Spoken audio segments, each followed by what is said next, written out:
రాష్ట్రంలో కల్తీ మద్య విక్రయాలు నిలిపివేయడంతో పాటు బెల్ట్ షాపులు తగ్గించేందుకు చర్యలు తీసుకోవాలని వైసీపీ జిల్లా మహిళా అధ్యక్షురాలు మున్సిపల్ వైస్ చైర్మన్ ఒలాల భారతి దివ్య కోరారు.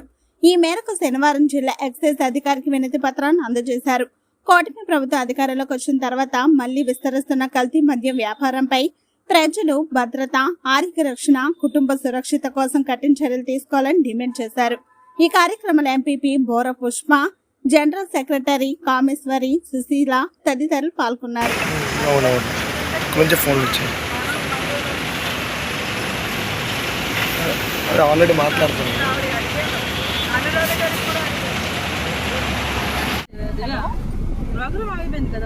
మా ఇంటి దగ్గరికి వచ్చేసారు, ఇక్కడ పలాసలో ఆపేస్తున్నారు. నాకు ఎందుకని ఇంత నా రైట్స్ వైలేట్ చేసే హక్కు మీకు లేదు. మీరు పోలీస్ కావచ్చు కానీ నా రైట్స్ ని వైలేట్ చేసే హక్కు మేడం చెప్తానా?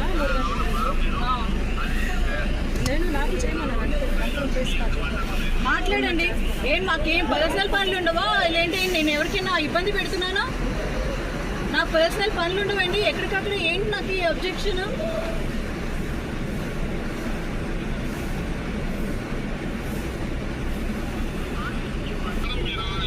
నేను మీరు ఎక్కడికి వెళ్తున్నారని మీరు నాకు కాల్ చేస్తే నేను పలాస వెళ్తున్నానని చెప్పాను. దాని తర్వాత నేను వెనక్కి వస్తున్నాను మీకు చెప్పానండి. నాకు మరి పర్సనల్గా నాకు ఫంక్షన్స్ ఉండవండి. మరి వైజాగ్ కానీ శ్రీకాకుళం నాకు ఏ ఫంక్షన్స్ ఉండవండి. మీరు నా రైట్స్ వైలేట్ చేస్తాను. నేను పబ్లిక్ ఇబ్బంది పెడతానండి. ఏంటిది అసలు నేను అవ్వండి. ఏమంటే నాకు నేను సరెండర్ అవుతాను, అంతేగాని మీరు కావాలని ఇలాగ మీరు కావాలని నాకు అబ్జెక్ట్ చేయడం లేదు. మీకు ఏమైనా పర్మిషన్ ఉందా? ఆ లెటర్, ఆ పేపర్ మీకు ఏదైనా ఉందా? మీకేం కంప్లైంట్ ఇచ్చారా? ఎవరు కంప్లైంట్ ఇచ్చారో అది తెచ్చి పెట్టండి. మీరు నా రైట్స్ వైలేట్ చేయదు. మీకు ఎవరైనా కంప్లైంట్ ఇచ్చారా? నేను పబ్లిక్ ఇబ్బంది పెడతాను మీకు ఎవరైనా కంప్లైంట్ ఇచ్చారా? ఆ పేపర్ తెచ్చి మీరు నాకు చూపించండి అంతేగాని మీరు ఎవరో ఇచ్చిన మాటకి మీరు ఏంటండి అసలు నేను పబ్లిక్ ఇబ్బంది పెడుతున్నాను మీకు చెప్పానా?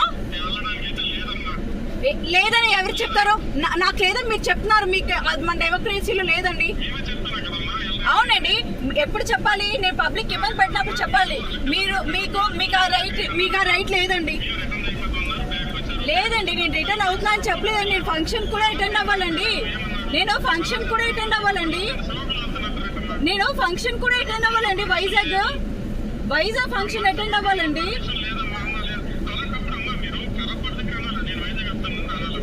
మీరు అడిగారేంటండి?